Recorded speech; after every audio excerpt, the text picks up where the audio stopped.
You weren't lazy this year. You just woke up every day, inside the same loop. There were mornings when you opened your eyes and felt behind before you even began. The light in the room looked the same. The ceiling, the same. Even your thoughts, unchanged from the day before. You told yourself, today will be different. But most days, it wasn't. Not because you didn't care, but because whatever had carried you forward before had quietly stopped working. Something in the wiring had dulled, leaving you to navigate the same paths with less light. You still did things. You still showed up. You answered emails, ran errands, smiled at the right times, but somewhere beneath all of that, something had gone flat. The sense of movement, the spark that used to link effort to meaning, it wasn't there anymore. It wasn't gone entirely, but buried under layers of repetition, like a signal muffled by static. You could hear it faintly sometimes, but not enough to follow. You didn't collapse. You didn't give up. You just kept circling. You lived responsibly inside a life that no longer evolved. And if you tried to describe it to anyone, it sounded silly. I'm just tired, you might say, I don't know why. Because how do you explain a kind of tiredness that's not in your body, but in your timeline? A weariness that comes from watching days stack up without leaving a mark.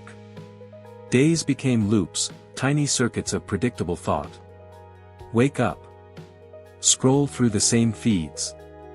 Work through the same tasks. Eat the same meals. Distract with the same shows. Sleep, hoping for reset. Repeat. You weren't lazy. You were in motion, but it was motion without consequence, activity without feeling. Like watching yourself act out your role while the world around you replayed its same mechanical rhythm, day after unchanging day. Sometimes, the hardest part wasn't what you did, it was the silence between what you did. The brief pauses where you noticed how little had changed. When you realized your goals from January were still sitting quietly in a folder, untouched, not forgotten, just distant. Unreachable not because they were impossible, but because you couldn't find enough friction to start moving toward them. The ground under your feet had become too smooth, too familiar to grip. That's what looping does. It removes friction. Everything becomes smooth, familiar, predictable. The same thoughts arrive in the same order, and because they don't hurt enough to disrupt, you keep them around. They lull you into a gentle stability that looks like peace from the outside, but inside, it's emptiness disguised as calm. A quiet void where ambition used to echo. Somewhere along the way, you began to measure time differently. Not in experiences, but in small markers, another Sunday gone without plans, another month closed on the calendar, another birthday passed with the same quiet reflection. The texture of time thinned out. You still breathed, still laughed occasionally at familiar jokes, but deep down you were living in reruns, playing old scripts because new ones required too much risk, too much exposure to the unknown. You might have blamed yourself for it. Told yourself that motivation is missing, or that you lack drive. But what if it's not that simple? What if your system, your mind, your body, simply learned to survive through sameness? Because that sameness, that loop, it offered a kind of safety. The known is always safer than the unknown, even when it drains you drop by drop, leaving you parched without noticing. There's something strange about modern exhaustion, it doesn't always look like collapse. Sometimes it looks like autopilot. Like showing up to life dressed as a person you used to be, going through motions that fit last year's shape.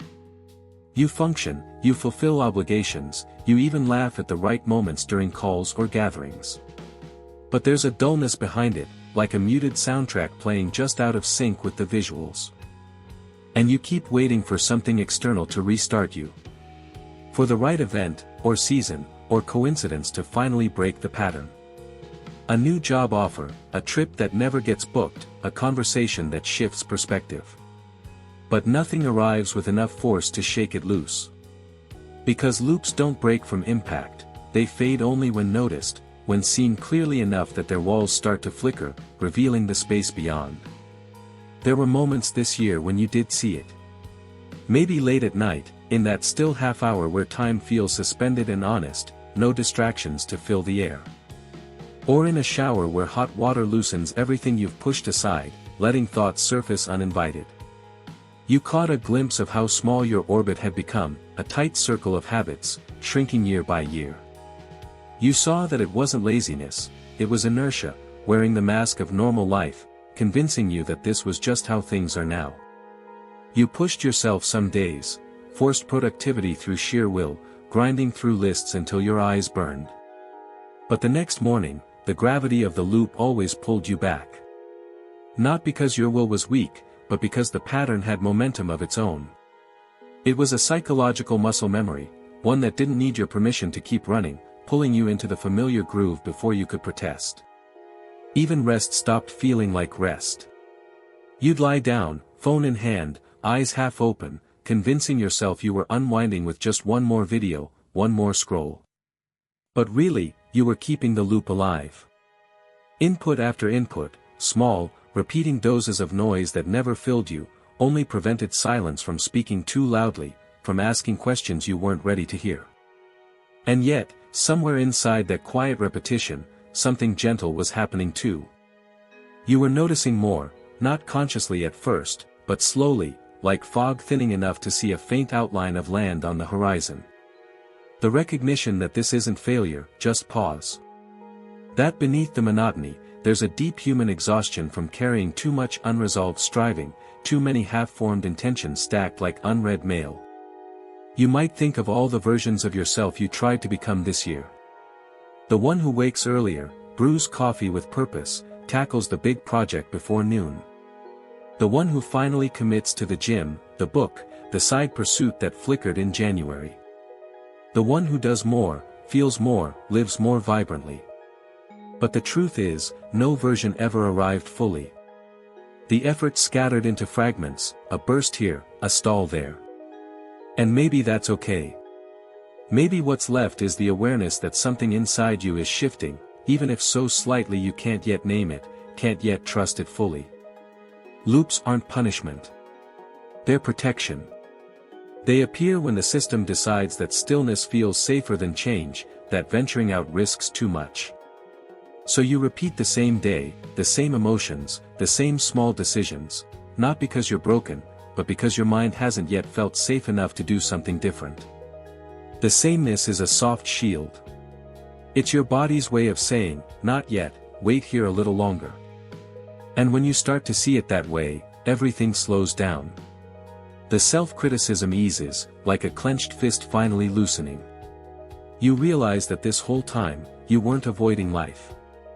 You were resting inside its boundaries, waiting for something unnamed to realign, a quiet recalibration happening in the background, out of sight. There were likely days when small sparks appeared, unexpected laughter bubbling up during a mundane call, sudden nostalgia washing over you at an old photo, a song hitting deeper than usual, pulling at strings you thought had gone silent. Tiny proof that you're still capable of feeling, still wired for more than repetition. They didn't last, but they left a trace, evidence that the loop doesn't fully own you, doesn't get to dictate every breath. Sometimes, it takes an entire year of circling to see where you truly are. Because only after repetition wears you down, smooths the edges of your resistance, does awareness grow quiet enough to listen. The loop's purpose isn't to trap you forever, but to hold you until whatever fractured in you, a quiet fracture from years of pushing, finds its strength again, mends in the stillness. You didn't waste this year. You endured it. Quietly, invisibly, without applause or fanfare. You carried the weight of sameness without collapsing under it, without letting the flatness swallow you whole. That endurance, however numb it felt, however disguised, was still a form of resilience. A tired, fading kind of resilience, but real nonetheless, etched into the quiet parts of you. If you think back, maybe there were moments where you noticed subtle shifts. A thought you didn't chase down the usual rabbit hole.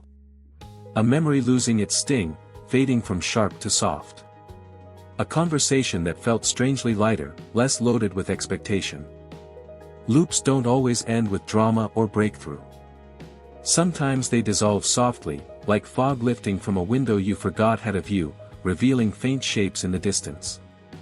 And yet, even now, you might still feel it, that invisible rhythm tugging you back to the familiar, whispering for one more cycle. The mind's habit of repetition doesn't disappear overnight, it lingers like an old habit, comfortable in its wear. But you can feel something else beginning alongside it, a quiet recognition that this isn't permanent, that the circle has edges you can start to trace. Consider the physical side of it too. Your body moved through the year faithfully, steps taken, meals prepared, sleep claimed, but without the old rhythm of purpose. Posture slouched a little more into chairs that knew your shape. Hands reached for the same tools, the same screens, tracing paths worn smooth. It wasn't idleness, it was efficiency turned inward, conserving energy for a battle that never came. Memory works that way in loops. It doesn't store events so much as patterns. Ask yourself what stands out from this year, and it's not trips or triumphs, but the feel of certain hours, the mid-afternoon slump, the evening wind down that stretched too long. Those are the anchors now, the repeated textures that time latched onto, compressing 12 months into something smaller, tighter. You might have tried breaking it in small ways, a different route to work, a new playlist, a spontaneous call to an old friend. Some stuck for a day, others dissolved by lunch. Not failure, just the loop's gentle insistence, reminding you that change needs more than gesture, it needs soil, readiness. And this year, the soil was dry. There's a loneliness to it sometimes, isn't there? Not the dramatic kind, but the quiet one of realizing others seem to move forward while you circle. Their stories fill feeds with progress, yours stays unwritten, looping in drafts. But that comparison is part of the loop too, a side path that pulls you deeper inward, away from your own quiet truth. What if this year was practice for something else? Not achievement, but presence. Learning to sit with the flatness without fleeing it. Feeling the weight of days without assigning blame. That's harder than motion, subtler than striving.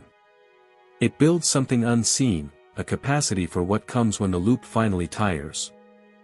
As winter deepens, the days feel shorter, mirroring the inner compression. Light fades early, mirroring how your own energy pooled into fewer hours. But there's a hush to it, a permission to let things be as they are, without the pressure of summer's expansion. Loops thrive in that permission, but so does noticing. You endured the small deaths too, plans that withered, intentions that faded without protest. Each one a quiet letting go, making space you didn't ask for but received anyway. Not loss, exactly, but release. The loop held them loosely, allowing them to drift without ceremony. And in those drifts, glimpses of freedom appeared. A walk where your feet chose the pace. A meal eaten slowly, flavors noticed for once. Moments where the script paused, and you breathed without script. They were brief, but they accumulated, invisible deposits against the loop's tide. Maybe that's all this year was ever about, not progress, not growth, but recognition. Seeing yourself inside the loop long enough to finally realize it's there, to name its shape without judgment. That's awareness. And awareness, though small and uncelebrated, starts to bend time back into motion, one quiet breath at a time. For now, nothing needs to change. You don't need to rush into fixes, or prove your worth through output, or force the wheel to turn. All you need is to notice the patterns in your mornings, the pauses in your evenings, the way light changes slightly from one day to the next, softening edges you once gripped tightly. Noticing is movement. Subtle, invisible, but real, rippling outward. So no, you weren't lazy this year. You were caught between remembering and beginning. Between motion and stillness. Between the life you had mapped and the one that hasn't yet formed, waiting in outline. You navigated the in-between with a steadiness you might not credit. Days that could have shattered you instead shaped you, smoothing what was jagged into something quieter, readier. And maybe one day, you'll look back and realize this was the turning point, not because something dramatic happened, not because the loop shattered in a blaze, but because you finally saw it for what it was, a teacher in disguise, holding you until you were ready to step out. You saw that you were never still. You were just orbiting something that taught you, slowly and silently, what stillness actually means, not absence, but presence in the pause. There were seasons within the loop too. Spring's faint promises that didn't bloom. Summer's heat that mirrored inner stagnation. Fall's slow shedding of expectations. Each one a layer, peeling back without you directing it. Now, as the year folds closed, you can almost feel a faint shift, a pause that isn't empty anymore, but open. Filled with the residue of repetition, yes, but also with space. Not an ending, not quite a beginning. Just a quiet awareness, sitting in the space between the two, watching what forms next. The loop taught you endurance without fanfare. Patience without promise. And in that teaching, something essential took root, the knowledge that circles, no matter how tight, always have an exit, visible only to those who pause long enough to look. You're still here, carrying it all. Not heavier, but deeper. Ready, perhaps, for whatever quiet motion comes next.